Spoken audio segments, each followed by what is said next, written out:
Hello friends, welcome back to the channel. दोस्तों, इस video में हम बात करेंगे फ्यूचर रिटेल लिमिटेड के लिए। लेकिन उससे पहले आप लोगों से रिक्वेस्ट करना चाहूँगा कि आप इस वीडियो को पूरा ध्यान से सुनिएगा। और दूसरी रिक्वेस्ट कि अगर आप चैनल को पहली बार देख रहे हैं, मेक श्योर कि सब्सक्राइब करके बेल आइकन को हिट कर लीजिए ताकि आपको आने वाले समय में किसी भी वीडियो की नोटिफिकेशन मिस ना हो। और डीमेट या ट्रेडिंग अकाउंट अगर आप ओपन कराना चाहते हैं, डिस्क्रिप्शन बॉक्स में लिंक ड्रॉप किया गया है।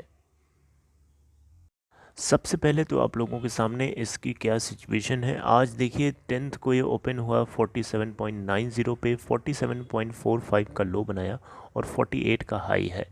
47.65 के ऊपर करंटली ट्रेड हो रहा है। 9,80,243 total volume, market cap 2,583 crore रुपए। दोस्तों, एक लेटेस्ट अपडेट आ रही है कि फ्यूचर रिटेल के जो लेंडर्स हैं यानी जो बैंक्स हैं वो क्या करना चाह रहे हैं, वो इंसॉल्वेंसी फाइलिंग प्रोसीडिंग्स को पुश करके पीछे लेके जाना चाहते हैं। मतलब साफ है कि फ्यूचर रिटेल के जो लेंडर्स हैं, जिसमें state bank of India top पे है, लीडर है, ये चाहते नहीं है, ये नहीं चाहते हैं कि फ्यूचर रिटेल लिमिटेड को इंसॉल्वेंसी प्रोसेस से गुजारा जाए इतना जल्दी। क्योंकि इनको कहीं ना कहीं भरोसा है कि हो सकता है रिलायंस के साथ जो इनकी डील है वो मामला इनका सुलझ जाए। और ये नहीं चाहते हैं कि फ्यूचर रिटेल लिमिटेड का बहुत बड़ा लॉस हो, नुकसान हो। उनके लॉस में इनका भी बहुत बड़ा नुकसान है, इसीलिए वो सहूलियत चाहते हैं। और RBI, reserve bank of India के जून 2019 सर्कुलर, जो कि रीस्ट्रक्चरिंग स्ट्रेस्ड एसेट्स यानी रीस्ट्रक्चरिंग स्ट्रेस्ड अकाउंट्स के लिए बनाया गया था, इसको इन्वोक करना चाहते हैं और चाहते हैं कि इंसॉल्वेंसी प्रोसीडिंग्स को और डिले कर दिया जाए। इन्वोक करना और रिवोक करना दोनों में डिफरेंस है दोस्तों। यहाँ पे इन्वोक करने की बात हो रही है। इन्वोक करने का मतलब आरबीआई के जून 2019 सर्कुलर के लिए का सहारा लेना ताकि इंसॉल्वेंसी प्रोसीडिंग्स को और डिले किया जा सके। यहाँ पे कुछ दो लोगों ने कंडीशन ऑफ एनोनिमिटी यानी गुप्त रूप से बताने की कोशिश करी कि जो पूरा का पूरा मैटर है। अ, यहाँ पे स्टेट बैंक ऑफ इंडिया जो कि टॉप लीड लेंडर है, ये सभी के सभी इंटरेस्टेड हैं, कीन है, they are interested to push in insolvency bankruptcy process behind. And ये थोड़ा टाइम और ऑफर करना चाहते हैं फ्यूचर रिटेल लिमिटेड को ताकि वो ड्यूज को पे कर सके। देखिए, आरबीआई के जून 7 2019 सर्कुलर के अकॉर्डिंग अगर आप देखें तो जो बैंक्स हैं, जो लेंडर्स हैं, बेसिकली इनको पहला 30 डे का रिव्यू पीरियड दिया जाता है, फिर 180 डेज़ का रिव्यू पीरियड दिया जाता है। ये एक तरीके से 30 डेज़ का रिव्यू पीरियड ऑलरेडी दिया जा चुका है फ्यूचर रिटेल लिमिटेड को, अभी मैं बताऊंगा आपको।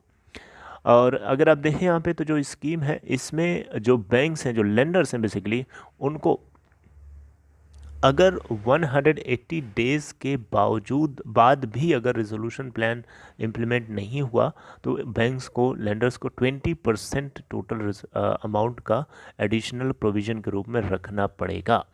ये रूल है, यानी जून 7 2019 के सर्कुलर में ये मेंशन किया गया है। और अगर ये पूरा रिजोल्यूशन प्लान इम्प्लीमेंट नहीं हो पाता विद इन 365 डेज़, उस केस में एडिशनल इनको 15% प्रोविजनिंग करनी पड़ेगी। एडिशनल मतलब पहले 20% तो रहा ही था, अब 15% और एडिशनली इनको करना पड़ेगा। ये भी इसके अंदर मेंशन्ड है, रूल है। दोस्तों, अगर हम इन सर्कुलर के री इन्वोक करने की बात करें तो उस केस में अगर आप देखें तो ये लेंडर्स जो है थोड़ा सा अलाउ करेंगे इंसॉल्वेंसी फाइलिंग के खिलाफ, थोड़ा सा उसको पुश करने के लिए, पुश बैक करने के लिए, राइट। तो फ्यूचर रिटेल लिमिटेड अगर टोटल देखें तो 10,000 करोड़ रुपीस का अमाउंट जो है कर्जा है इसके पास, टोटल लेंडर्स का, क्रेडिटर्स का, जिसमें बैंक्स हैं, एक्सटर्नल कमर्शियल लेंडर्स हैं और बॉन्ड होल्डर्स भी शामिल हैं। बहुत सारे ऐसे लेंडर्स हैं जो फ्यूचर रिटेल लिमिटेड के, जिनके नाम यूनियन बैंक है, बैंक ऑफ इंडिया है, एसबीआई है, बैंक ऑफ बड़ौदा है। 1 जनवरी 2022 को फ्यूचर रिटेल लिमिटेड ने स्टॉक एक्सचेंज को इन्फॉर्म करते हुए बताया कि 3,494 करोड़ रुपीस का टोटल अमाउंट जो है इनका ड्यू था, इन्होंने पे नहीं किया है। इनके क्रेडिटर्स को as per terms of the one time restructuring, जिसको 30 डेज़ के लिए इन्वोक किया गया। पहला वाला अभी मैं आपको पीछे बताया था ना, रिमाइंड करा देता हूँ, 30 डेज़ और 180 डेज़। तो 30 डेज़ का ग्रेस पीरियड ऑलरेडी दिया था बैंक्स ने, लेंडर्स ने ऑलरेडी इनको दे दिया था। 3,494 करोड़ रुपीज़ का अमाउंट इनको पे करना था, लेकिन इन्होंने नहीं पे किया। तो अब इसको हो सकता है पुश करके 180 डेज़ का ग्रेस पीरियड दें, फिर 365 का देंगे। तो ये है चक्कर। तो दोस्तों यहाँ पे नहीं पे कर सके ये 1 जनवरी 2022 तक। और अगर आप देखें यहाँ पे, तो अब ये जो स्कीम है इसको इन्वोक करना ही होगा। तो कंपनी जो है यहाँ पे 30 दिन के भीतर भीतर ये अमाउंट नहीं पे कर सकी। एक यहाँ पे अगर आप देखें तो चलिए खैर, इसमें तो जो बताना था बता दिया। अगर आप दोस्तों यहाँ पे देखें तो फ्यूचर रिटेल ने सुप्रीम कोर्ट को अभी लास्ट कुछ दिन पहले अप्रोच किया था कि ये बैंक्स को यानी लेंडर्स को एनपीए क्लासीफाई करने से रुकवा सकें, ब्लॉक करवा सकें सुप्रीम कोर्ट के माध्यम से। लेकिन सुप्रीम कोर्ट ने भी साफ साफ मना कर दिया, उन्होंने कोई जवाब नहीं दिया इसके ऊपर, राइट। तो ये बात जो है आपको पता होना चाहिए, राइट।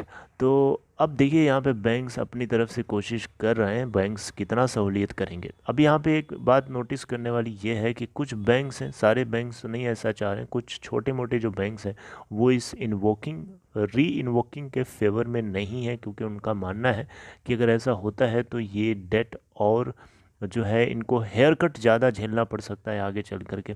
अभी तो जितना मिले उतना सफिशिएंट नहीं होगा, लेकिन फिर भी आगे चल के और भी कम मिल सकता है। इस बात को लेकर के कुछ स्मॉल लेंडर्स डरे हुए हैं। हालांकि टॉप लेंडर्स जैसे कि SBI, bank of Baroda, union bank, इन सभी का मानना है कि फ्यूचर रिटेल के लॉस को रोका जा सकता है और आगे चल करके पूरा अमाउंट मिल सकता है अगर सिचुएशन बेटर होती है, डील फाइनल हो जाती है उस केस में। एक सिक्के के दो पहलू होते हैं, तो दोनों तरीके से यहाँ पे सोचने वाले लोग हैं। एसबीआई चेयरमैन दिनेश खारा ने बताया था कि टोटल जो इन्होंने 1700 करोड़ रुपए का एडिशनल प्रोविजनिंग भी कर रखा था दिसंबर क्वार्टर के लिए फ्यूचर रिटेल लिमिटेड की ड्यूज़ के अगेंस्ट में। ओके, तो अब देखना होगा आगे क्या सिचुएशन होती है। जो कुछ इसमें मुद्दा था मैंने आपको क्लियर कट समझाने की कोशिश करी। अब इसमें और भी चीज़ें इसी के आसपास के लिखी गई हैं, चलेगा, इतना ज़्यादा डिटेल में जाने की ज़रूरत नहीं है। जो इम्पोर्टेंट पॉइंट्स थे मैंने आपके साथ डिस्क्लोज़ किया। I hope you got it. अब देखिए आगे कोई भी अपडेट आती है मैं आपको ज़रूर डिस्कस करूँगा। और आगे 11th ऑफ फरवरी और 12th ऑफ फरवरी मैंने आपको एक मॉर्निंग में वीडियो पोस्ट करके बताया था, जहाँ पे जिस डेट को दिल्ली हाई कोर्ट इसके अंदर सुनवाई होनी है और 4 पेज तक का एक फरमान एक यू नो एक फ्रेश एक तरीके से देखा जाए तो कंक्लूडेड पॉइंट्स के रूप में एक्सप्लेन करते हुए दोनों पार्टीज यानी अमेज़ॉन और फ्यूचर से कहा है कि ये एक नोट, शॉर्ट नोट फर्निश करके देने को कहा है 24 आवर्स से पहले पहले, उसी के आधार पर सुनवाई करी जाएगी। मैंने आपको मॉर्निंग में बताया था, आई होप आप लोगों ने देखा होगा, समझा होगा। चलिए खैर, अपना ख्याल रखिए दोस्तों, बस इतना ही इस इन्फॉर्मेशन के इस वीडियो के अंदर। अगर आपको इन्फॉर्मेशन अच्छी लगी हो, समझ आया तो लाइक कर सकते हैं और आगे अपना ख्याल रखिए। मैं आगे आपसे कुछ और डिस्कस करता हूँ। Take care.